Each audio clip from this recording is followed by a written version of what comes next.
अस्सलाम वालेकुम मेरे समझदार पाकिस्तानियों। मेरा नाम रेहान तारिक है और आप मेरा यूट्यूब चैनल और फेसबुक पेज देख रहे हैं। करोड़ दुरूद आका दू जहां नबी मेहरबान मोहम्मद मुस्तफ़ा सल्लल्लाहु अलैहि वसल्लम पर। इस दुआ और इस उम्मीद के साथ इस व्लॉग का आगाज़ करते हैं कि अल्लाह रब्बुल इज़्ज़त इस मुल्क के फैसला साजों के दिलों में समझदार पाकिस्तानियों के लिए नरमी पैदा कर दे। 30 सितंबर को DGISI की तब्दीली के साथ ही मैंने ये खबर आपको दी थी कि नए DGISI की आमद के साथ ही बहुत सारी सियासी तब्दीलियां मुल्क की सियासी उफक पर आपको होती भी सुनाई नहीं देंगी, बल्कि दिखाई देंगी। हंगामी सूरत हाल है इस वक्त इस्लामाबाद में। इस्लामाबाद के डी चौक के अतराफ में पुलिस की आंसू गैस की शेलिंग, कारकुनान की जानिब से पथराव का सिलसिला जारी है। शमशाबाद में भी यही कुछ हो रहा है। रावलपिंडी एक्सप्रेस हाईवे के नजदीक भी यही कुछ जारी है। फैजाबाद पर भी इस वक्त घुमसान का रन पड़ा है। कारकुनान हर सूरत कोशिश कर रहे हैं कि पेशकदमी की जाए। उधर से अली अमीन गंडापुर का काफिला रवा दवा है। यहां से फौज आर्टिकल 245 के तहत डिप्लॉय करने के लिए अब चंद घंटे बाकी रह गए हैं। यानी चंद घंटों बाद इस्लामाबाद का कंट्रोल फौज संभाल लेगी, जबकि खैबर पख्तूनख्वा से वो लोग जो इस्लामाबाद की तरफ पेशकदमी कर रहे हैं उनके ताकुब में फौजी यूनिट्स को रवाना कर दिया गया, फौजी दस्ते रवाना किए गए। अब से कुछ देर पहले इस्लामाबाद में वजीर आजम शहबाज शरीफ की गवर्नर KP के कुंडी साहब से, फैसल करीम कुंडी से मुलाकात हुई, जिसके बाद शहबाज शरीफ साहब अचानक लाहौर पहुंच गए, जबकि प्रेसिडेंट आसिफ जरदारी साहब ने गवर्नर KP के फैसल करीम कुंडी को इस्लामाबाद में स्टैंड बाय रहने के अहकाम जारी कर दिए हैं। मेरे नादान दोस्त, क्योंकि मैं समझदार पाकिस्तानियों के लिए बात करने की कोशिश करता हूं, मेरे कुछ नादान दोस्त गवर्नर रूल लगाने की, गवर्नर राज की बातें कर रहे हैं, तो मैं आपके सामने रखूंगा कि गवर्नर राज की बात क्यों की जा रही है और गवर्नर राज लगाने में किस कदर हकीकत है। मैं अपनी खबर पे अब भी स्टैंड करता हूं कि अली अमीन गंडापुर को बिलाखिर फेस सेविंग दी जाएगी, इस्लामाबाद आने से रोका जाएगा। और अगर अली अमीन गंडापुर इस्लामाबाद पहुंच गए, अगर इस्लामाबाद पहुंच गए, जो कि मुझे पहुंचते हुए नजर नहीं आ रहे और ना ही पहुंचने दिए जाएंगे, फेस सेविंग दी जाएगी, मैं अपनी खबर पे कायम हूं। अगर वो इस्लामाबाद पहुंचते हैं तो फिर बतौर चीफ मिनिस्टर KP के वापस खैबर पख्तूनख्वा नहीं जा सकेंगे।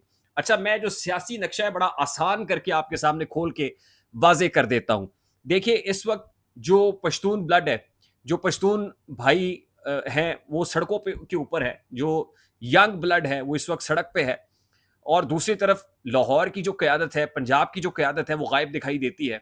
वो लोग जो कराची से बड़ी बढ़ के मारते हैं, फिरदौस शमीम नकवी साहब जैसे, वो दम दबा के आज ही डी चौक से जैसे भागे, रफू चक्कर हुए, वो सबने देखा है। इसी तरह से साउदर्न पंजाब के लोग कहाँ हैं, नजर नहीं आ रहे। और बहुत सारे राइट लेफ्ट से लोग नजर नहीं आ रहे पाकिस्तान तहरीक इंसाफ के। KP के लोग निकले हुए हैं, इस बात का क्रेडिट दें। मैं अली अमीन गंडापुर की बात नहीं कर रहा, मैं उन लोगों की बात कर रहा हूं, उन उन बच्चों की बात कर रहा हूं, उन यंगस्टर्स की बात कर रहा हूं कि जो इस वक्त पूरी तंदही के साथ, जी जान के साथ निकले हुए हैं। जाहिर है वो तो लीडर की कॉल पे निकले हैं और लीडर ने उनको कहा हुआ है कि आपने डी चौक पहुंचना है।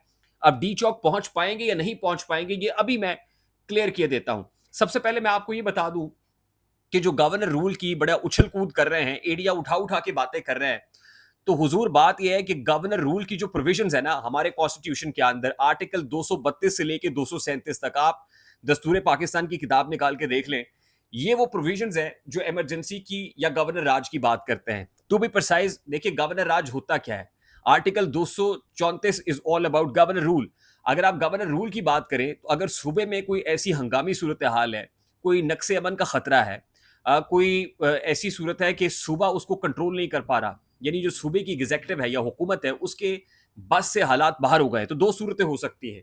या तो वहां की असेंबली एक रेजोल्यूशन पास करे और ये लिख दे, ये लिख के विभाग को कह दे कि जी सूबे का कंट्रोल अब हमारे बस से बाहर हो गया है, आप कंट्रोल करें, यहाँ पे गवर्नर राज लगा दिया जाए। या फिर वजीर आजम की एडवाइस पे, क्योंकि आपको पता है कि रियासत का नुमाइंदा सदर ममलिकत होता है या गवर्नर जो फेडरेशन का नुमाइंदा है वो सूबे के अंदर मौजूद होता है और जो विफाक की अलामत है। तो जाहिर है सदर तो सेरेमोनियल होता है, वजीर आजम की एडवाइस पे उसको एक्ट करना होता है। वजीर आजम पाकिस्तान एडवाइस करते हैं, सदर ममलिकत गवर्नर राज लगाने की मंजूरी दे देते हैं और अल्टीमेटली उस सूबे का जो इंतजामी इख्तियार है, माशी इख्तियार भी, जाहिर है पूरे तरीके से जो कंट्रोल है, असेंबली तो नहीं रहती, असेंबली डिजॉल्व हो जाएगी, असेंबली स्टैंड नहीं करेगी और सारे मामला एक बंदे के पास आ जाएंगे जो गवर्नर है। अब गवर्नर के पास ये मामला आते हैं 2 महीने के लिए। जब 2 महीने मुकम्मल होते हैं तो फिर पार्लियामान की ज्वाइंट सिटिंग यानी नेशनल असेंबली और सेनेट के इजलास बुलाने पड़ते हैं। ज्वाइंट सिटिंग के अंदर आप उसको 2 महीने की मजीद एक्सटेंशन दे लेते हैं। हालात फिर भी काबू में नहीं आ रहे, आप इसको 2 मजीद महीनों के लिए एक्सटेंड कर सकते हैं, यानी कुल मुद्दत जो गवर्नर राज की है वो 6 महीने है। देखिए गवर्नर राज को लेके खैबर पख्तूनख्वा के अंदर सिक्योरिटी सिचुएशन को लेके जो हमारी लॉ एनफोर्समेंट एजेंसीज हैं उनको भी बड़े शकूक व शुबहात लाहक है।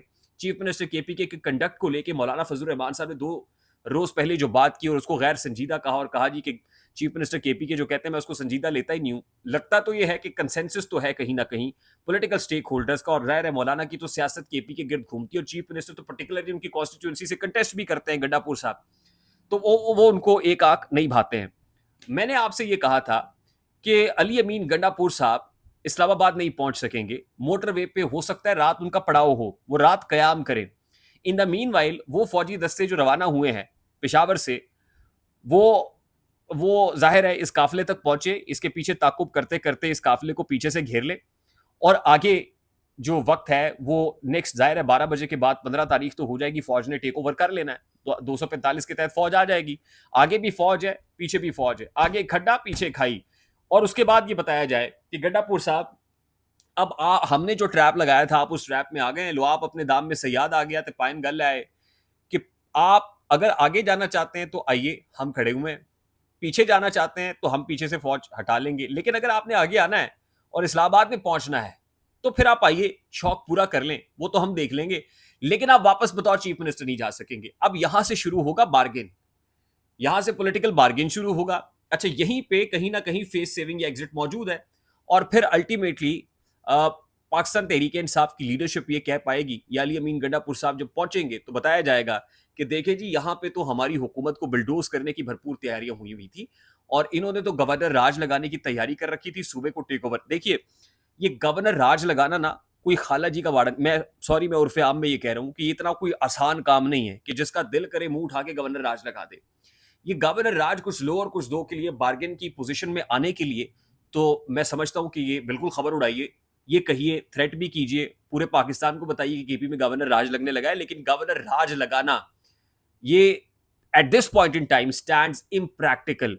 आप जितनी मर्जी कंडीशंस या रिक्वायरमेंट्स या प्री रिक्विजिट्स पूरे कर लें, मुझे ये होता हुआ नजर नहीं आता और ना ही मुझे इसके इम्कानात नजर आ रहे हैं, क्योंकि सूरत हाल इससे काबू में नहीं आएगी बल्कि मजीद आउट ऑफ कंट्रोल हो जाएगी, बेकाबू होगी। और इस वक्त गवर्नर अगर गवर्नर राज लगा के सूरत हाल काबू कर सकता है तो मैं देखता हूं कैसे करता है, वो उनके भी बस में बाहर नहीं। और सदर आसिफ जरदारी ने जो कहा है इस्लामाबाद में रहने का, वो कह दिया कि तुमने केपी नहीं जाना, गवर्नर को कहा यही रहना है।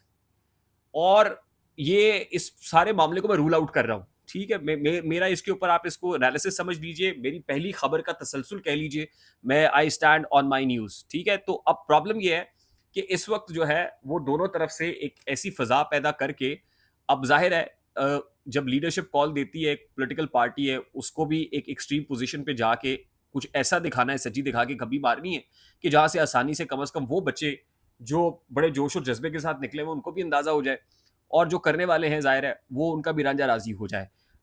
आई होप मेरे मेरे थोड़े को आप ज़्यादा समझेंगे और मेरी बात आप तक पहुंच रही होगी नेक्स्ट व्लॉग के अंदर इंशाल्लाह, क्योंकि मेरी कोशिश ये होती है कि मुख्तसर बात की जाए, ज़्यादा जो है ना लंबी चौड़ी बात ना करें और वक्त ज़ाया ना करें। मेरी खबर आप तक पहुंच गई होगी, अगर पहुंच जाए तो वीडियो को लाइक और शेयर करना मत भूलिएगा, चैनल पे नए तो चैनल को सब्सक्राइब कर लीजिएगा, बेल आइकन जरूर दबाइएगा। मुझे रेहान तारिक को इजाज़त दीजिए, फिर ना कहिए खबर नहीं हुई। अपना बहुत सारा ख्याल रखिएगा। अस्सलाम वालेकुम।